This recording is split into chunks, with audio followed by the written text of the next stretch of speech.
괜히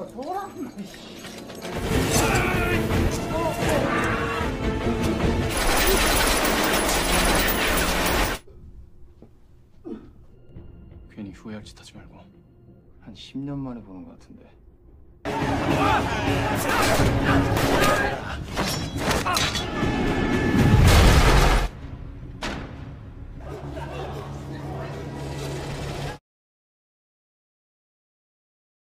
Film dimulai di sebuah bandara pada tahun 2017, yang saat itu para kepolisian Korea sedang membawa 47 penjahat yang kabur ke luar negeri dan memulangkannya ke Korea secara bersama-sama. Namun di saat para polisi sedang mengawal para penjahat-penjahat itu, tiba-tiba ledakan pun terjadi.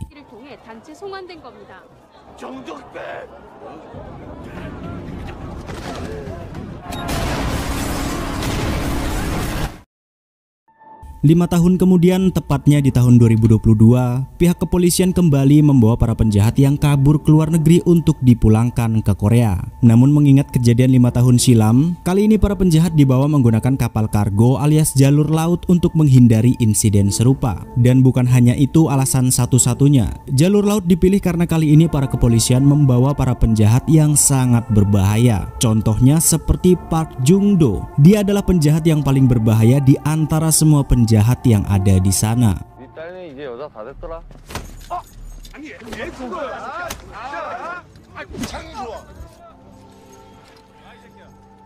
Selain itu ada juga Lee Dong Il, seorang pemuda yang juga mendapatkan predikat sangat-sangat berbahaya. Namun belum diketahui seberapa berbahayakah dirinya. Sementara yang lainnya ada beberapa tahanan wanita dan juga beberapa penjahat kelas kakap. Dan untuk jaga-jaga jika ada yang terluka, para kepolisian pun turut membawa seorang dokter dan juga perawat bersama mereka. 반갑다.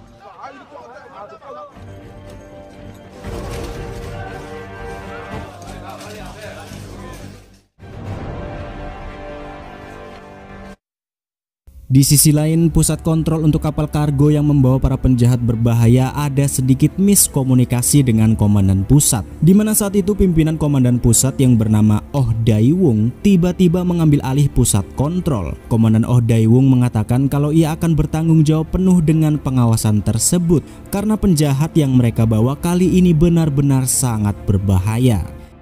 전면 스크린에 VTOS 인터페이스 띄고 지금 전달하자.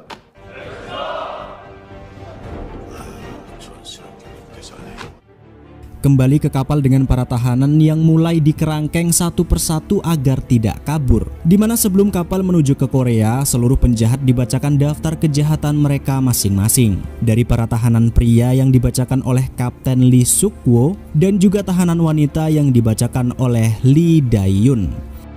250조 박종두 씨.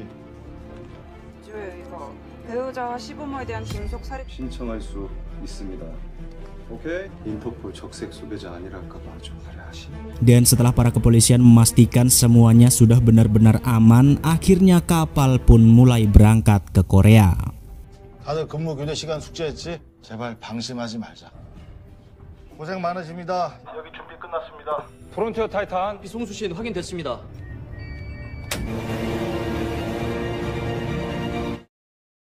Baru saja kapal mulai berlabuh, tiba-tiba sesuatu yang sangat janggal mulai terjadi, di mana koki yang bekerja di kapal itu mulai melakukan gelagat yang mencurigakan dengan mengendap-endap di belakang polisi dan memotong kunci sel.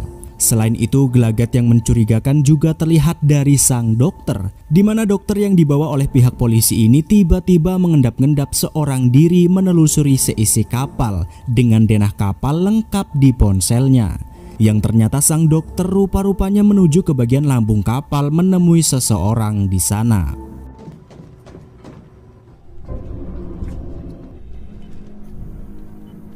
Entah apa yang dilakukan sang dokter dengan orang-orang itu, namun yang jelas ada sesuatu yang sangat mengerikan di lambung kapal tersebut, di mana ternyata ada sesosok manusia yang terlihat sudah membusuk terbaring di tempat itu, yang sepertinya para kepolisian sendiri tidak tahu akan keberadaan makhluk tersebut ada di dalam kapal. Namun walaupun terlihat sudah membusuk, nyatanya pria itu masih hidup dan bernafas, dan ternyata sang dokter sendiri berada di sana karena diperintah oleh seseorang untuk menyuntikkan obat tidur kepada makhluk tersebut agar agar tidak terbangun sebelum sampai di Korea. 할 일만 하고 가시면 됩니다.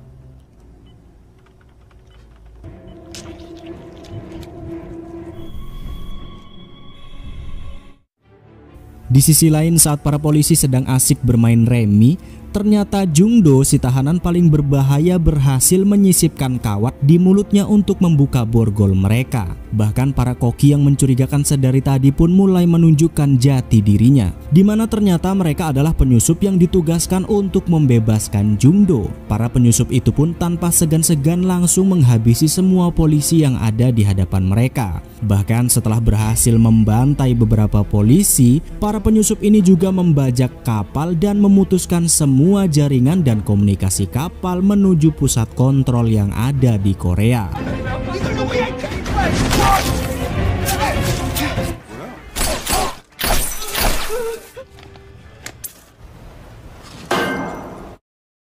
Setelah para penyusup berhasil membajak kapal, kekacauan yang sesungguhnya pun mulai terjadi, di mana Park Jungdo dan juga beberapa tahanan yang sudah berhasil melepaskan borgol mulai menyerang semua polisi yang ada di sana dengan sangat brutalnya.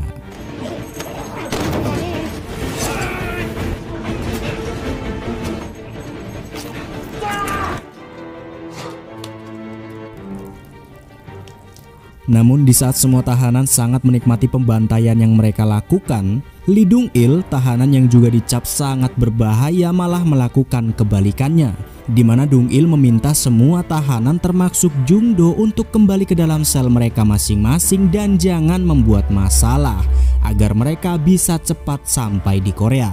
Yang walaupun Dong-il ini terlihat masih muda dan cupu, nyatanya tidak ada di antara para tahanan yang berani melukainya, termasuk juga dengan Jungdo. 괜히 후회할 짓 하지 말고. 지금 뭐 하는 거지? 내가 죽이려고 하지. Di sisi lain, Dayun dan Kapten Lee yang sudah menyadari ada yang aneh di kapal lantas mencoba mencari tahu dan masuk ke ruang kendali. Namun begitu masuk, mereka langsung disambut oleh para penyusup dengan tembakan super brutal yang akhirnya membuat anak buah Kapten Lee dan juga beberapa penyusup tewas seketika.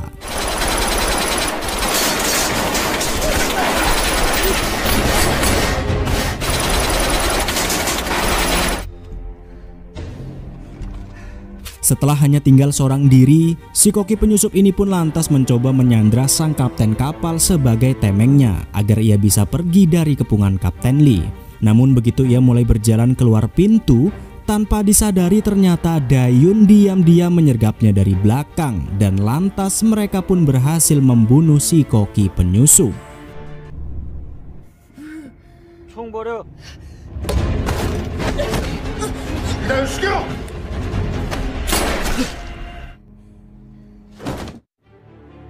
Di tempat lain, para tahanan yang sudah bebas berkeliaran lantas mulai mengumpulkan satu persatu jasad para polisi yang sudah mereka bantai untuk dimasukkan ke dalam ruang pendingin. Namun tanpa mereka sadari ternyata pembantaian itu malah membangunkan monster yang sedang tertidur, yaitu monster yang ada di lambung kapal. Ternyata darah dari jasad-jasad para kepolisian yang ada di ruang pendingin tadi menetes di wajah sang monster dan berhasil membangunkannya.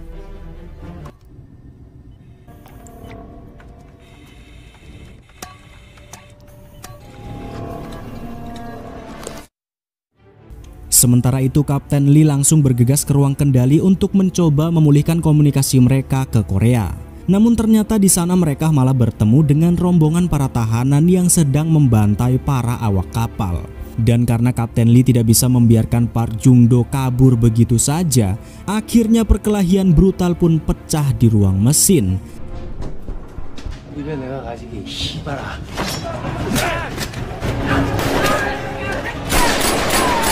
Namun ketika mereka saling membantai satu sama lain, tiba-tiba sang monster yang sudah terbangun dari tidurnya pun muncul di hadapan mereka.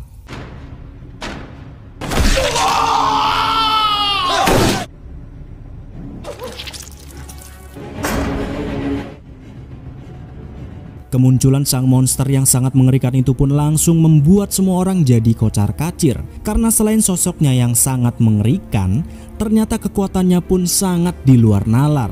Kepolisian dan para tahanan yang mencoba melawannya juga tidak bisa berbuat banyak, karena mereka malah harus dibantai dengan sangat brutal oleh si monster. Bahkan Park Jung-do, tahanan yang sangat berbahaya sekalipun tak bisa melawannya dan harus tewas dengan sangat mengenaskan.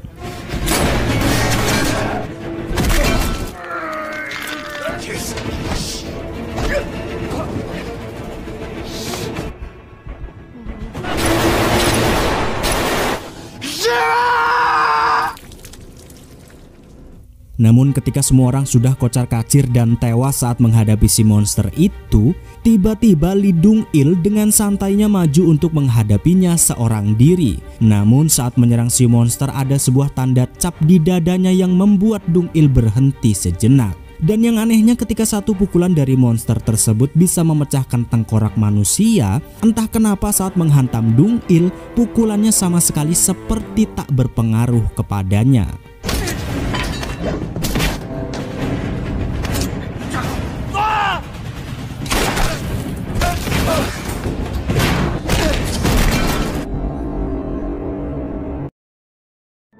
Sementara di daratan, Kapten Oh Dae-wung yang ada di kontrol pusat yang masih kebingungan dengan matinya komunikasi kapal, lantas terus berusaha melacak kapal tersebut dengan satelit. Hingga akhirnya mereka pun menemukan kapal kargo itu sudah tidak bergerak dan terlihat banyak sekali darah yang tertangkap oleh satelit di lambung kapal.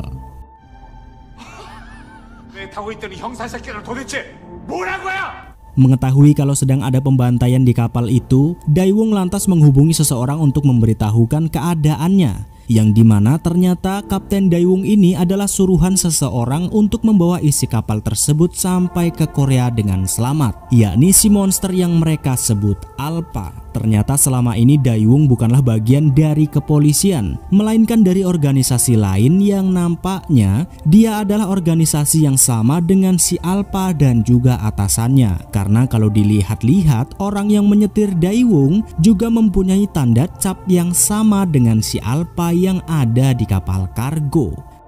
잘 들어. 가서 알파 내 눈앞에 데려와.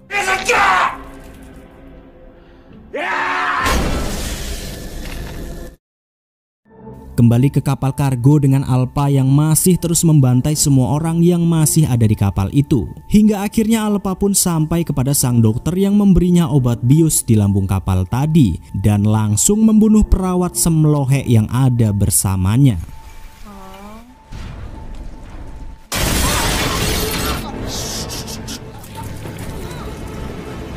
Sang dokter yang panik bukan main lantas bertemu dengan rombongan Kapten Lee yang saat itu sedang berusaha kabur. Hingga tanpa disengaja karena paniknya sang dokter, ia pun memberitahukan apa dan siapa sebenarnya si monster Alpha yang ada di kapal tersebut. Sang dokter juga memberitahukan kalau ia sebenarnya ditugaskan untuk memberi obat bius kepadanya setiap 6 jam sekali agar Alpha tidak terbangun sebelum sampai di Korea. Kapten Lee yang sudah mengetahui situasinya lantas meminta Dayun bersama yang lainnya untuk pergi ke lambung kapal dan memeriksa obat-obatan serta berkas tentang si monster Alpha. Sedangkan Kapten Lee sendiri akan berusaha menghentikan Alpha seorang diri. 너무 위험해서 안 돼요. 난 모르겠다. 그래도 Begitu sampai di lambung kapal, Dayun dan Dong-il pun langsung mencari berkas-berkas tentang si monster Alpha. Yang setelah menemukannya ternyata di dalam catatan itu disebutkan kalau Alpha sudah hidup selama kurang lebih 100 tahun. Dan Alpha sendiri adalah senjata hidup yang diciptakan oleh militer Jepang pada tahun 1940-an. Alpha adalah subjek percobaan yang paling sempurna saat itu. Namun sayang Alpha sendiri mengalami trauma berat saat sedang dioperasi untuk dijadikan senjata, hingga akhirnya mengakibatkan efek samping yang sangat mengerikan, yakni Alpha sangat sensitif dengan darah dan dia akan langsung membunuh siapapun yang ada di hadapannya tanpa pandang bulu.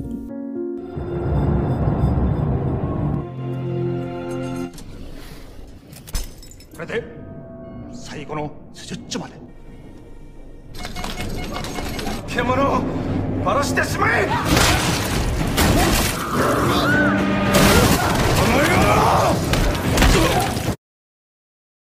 Sementara di luar kapal ternyata Komandan Daewung bersama pasukannya langsung mendatangi kapal kargo untuk segera menjemput Alpha. Penjemputan Alpha itu pun bukan dilakukan oleh orang-orang biasa, melainkan manusia-manusia dengan kekuatan di atas manusia normal. Karena mereka dibekali dengan sejenis serum yang akan membuat mereka mempunyai kekuatan yang bisa melumpuhkan Alpha.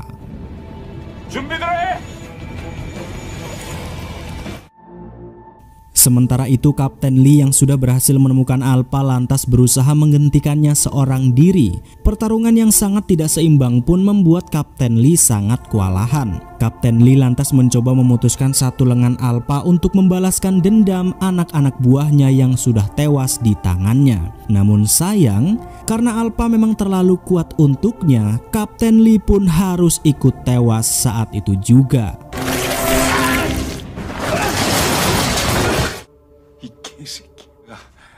네 팔 하나 정도는 가지고 가요? Di sisi lain, pasukan Komandan Daewung yang sudah tiba di kapal lantas berusaha mencari Alpha dan juga orang-orang yang masih selamat. Namun begitu mereka menemukan orang-orang yang masih selamat, Komandan Daewung tanpa segan malah langsung membunuh mereka. Bahkan Daewung juga membunuh Dayun yang seorang polisi.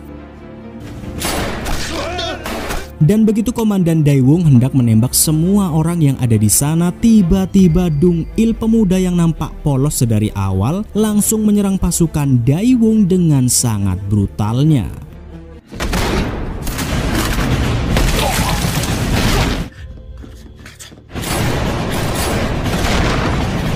Dan rupa-rupanya Dung Il ini bukanlah manusia biasa. Ternyata ia adalah bagian dari senjata manusia persis seperti Alpha. Namun Dung Il tidak kejam seperti senjata-senjata lainnya, karena tujuan Dung Il adalah untuk menemukan Komandan Daewung dan membunuhnya. Untuk membalas dendam karena Komandan Daewung telah membunuh keluarganya, dan juga ialah yang telah merubah dirinya menjadi senjata manusia seperti saat ini.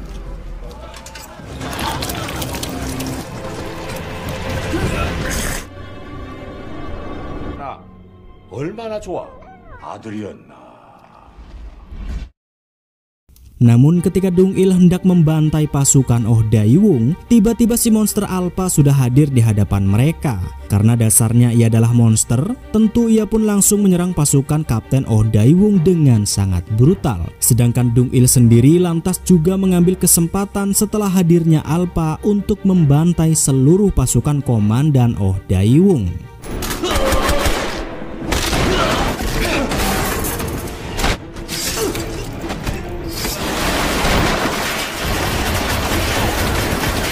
Namun ketika semua pasukannya sudah habis terbantai, ternyata tanpa diduga Komandan Oh Daewung sendiri nyatanya juga sama seperti mereka, yakni senjata manusia. Bahkan ternyata Komandan Oh Daewung sendiri jauh lebih kuat dibandingkan dengan Alpha. Karena Alpha yang sedari awal terlihat sangat brutality pun nyatanya tidak bisa berkutik di hadapan Komandan Oh Daewung, yang akhirnya si monster Alpha itu pun harus tewas di tangannya.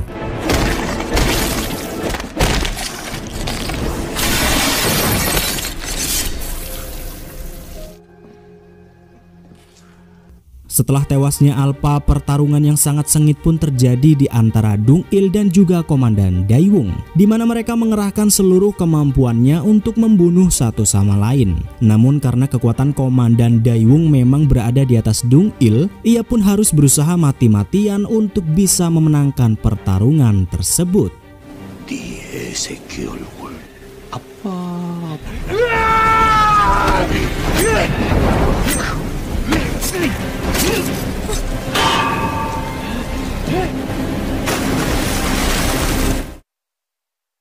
Beberapa hari kemudian kita akan beralih di sebuah pulau di tempat yang antah berantah, di mana di pulau itu adalah tempat untuk mengembangkan senjata manusia untuk saat ini.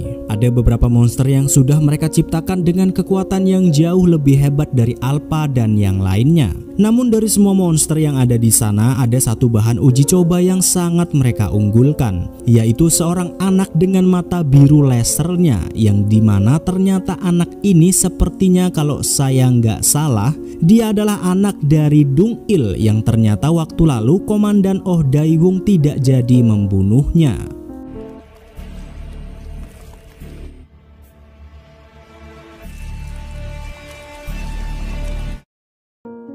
Dan di akhir film kita akan melihat Dong Il yang ternyata selamat setelah bertarung dengan Komandan Daewung. Dong Il yang sudah sangat lemas lantas perlahan-lahan keluar dari pantai dan menuju daratan. Yang kalau dilihat-lihat dari ending film ini dengan Dong Il yang masih selamat dan juga anaknya yang dijadikan senjata terkuat selanjutnya, seharusnya film ini akan ada kelanjutannya atau season 2-nya. Tapi kapan kelanjutannya kira-kira akan dirilis, yo kita tunggu wae guys. Yang jelas film Project Wolf Hunting pun berakhir sampai di sini.